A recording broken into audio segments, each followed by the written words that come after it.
Berita terbaru ini mungkin mengejutkan banyak orang. Indonesia kini sedang mengembangkan teknologi untuk mengubah pasir menjadi bahan bakar ramah lingkungan. Benar, pasir yang diubah menjadi bahan bakar.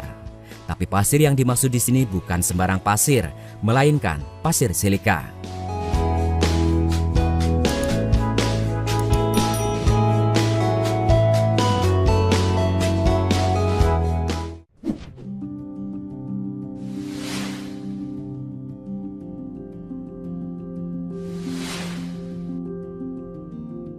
Pasir silika sebagian besar terdiri dari silikon dioksida atau SiO2, yaitu senyawa kimia yang terbentuk dari pelapukan batuan beku seperti granit yang kaya akan mineral kuarsa.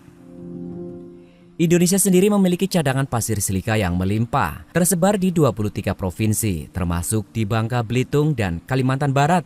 Tak tanggung-tanggung, jumlahnya mencapai 20 miliar ton. Pasir silika memiliki sifat yang keras dan tahan terhadap abrasi, sehingga banyak digunakan dalam berbagai industri seperti pembuatan semen, porselin, hingga genteng. Selain itu, sifatnya yang inert atau tidak mudah bereaksi membuatnya ideal untuk digunakan dalam industri kimia, termasuk dalam produksi pupuk, deterjen, obat-obatan, dan kosmetik untuk mencegah serbuk menggumpal. Tidak hanya itu, pasir silika juga menjadi material yang sangat penting dalam industri teknologi. Kemampuannya menghantarkan panas dan listrik dengan baik menjadikannya bahan utama dalam pembuatan fiber optik, semikonduktor, dan kaca. Namun karena keterbatasan teknologi di dalam negeri, Indonesia sempat memilih untuk mengekspor pasir silika mentah pada tahun 2020 dengan sebagian besar diekspor ke Cina. Dalam waktu singkat, Indonesia bahkan berhasil menggeser posisi negara-negara lain seperti Australia, Kamboja, Malaysia, dan Pakistan, serta menjadi eksportir pasir silika terbesar di dunia.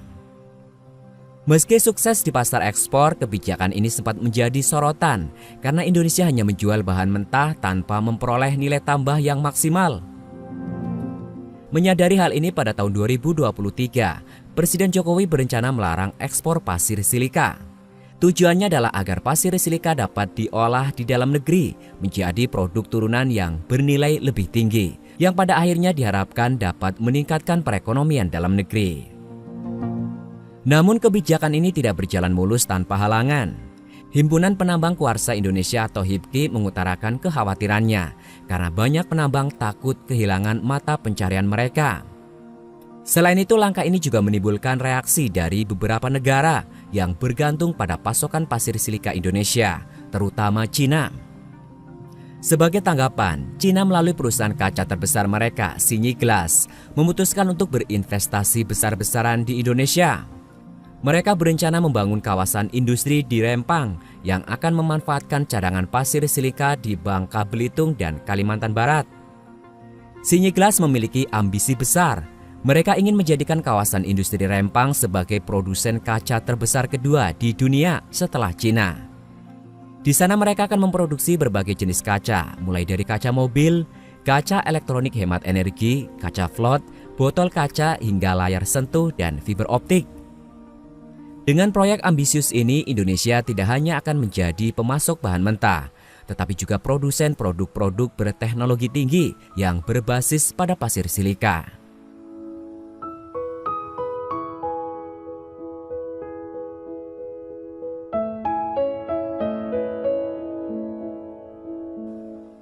Dengan berbagai banyak kegunaan yang dimiliki pasir silika pada berbagai jenis industri, yang bahkan sama sekali tidak ada hubungan industri satu dengan industri yang lain, kali ini putra-putri bangsa Indonesia menambahkan daftar baru manfaat pasir silika, yakni sebagai bahan bakar ramah lingkungan. Belum lama ini, PT NJLT Service Indonesia bersama Universitas Padjadjaran atau UNPAD memperkenalkan inovasi terbaru yang berpotensi mendukung ketahanan energi nasional. Kerjasama keduanya berhasil memproduksi hidrogen dari pasir silika yang mudah dijumpai dan tersebar di banyak tempat di Indonesia.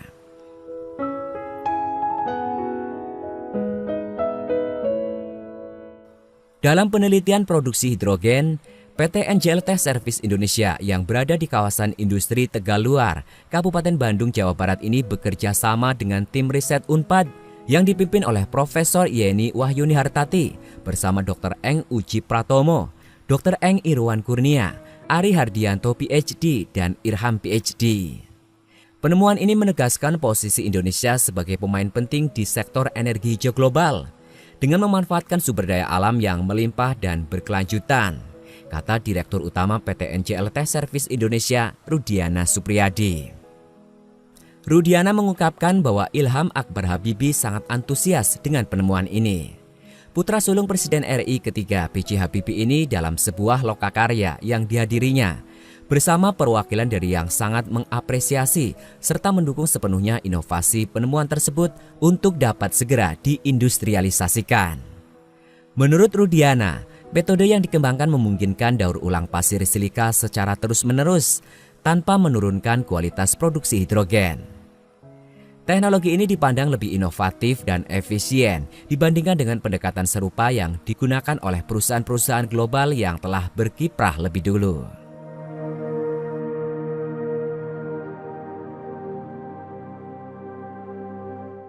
Dalam lokakarya tersebut, tim riset dari UNPAD mendemonstrasikan proses dan reaksi kimia yang terjadi saat pasir silika diolah hingga menghasilkan hidrogen hijau.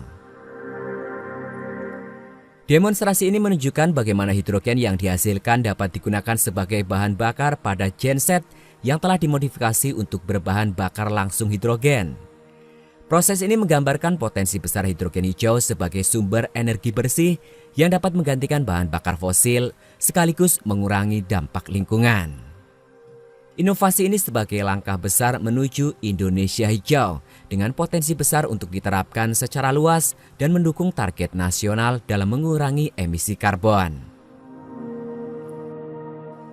Jika potensi hidrogen dari silika ini dikembangkan dan diberikan akses dan kemudahan, baik secara regulasi dan insentif pendanaan, serta kepastian off-taker baik pemerintah BUMN, BUMD, swasta, masyarakat luas, tentunya akan besar sekali manfaatnya dan dapat membantu menciptakan energi bersih.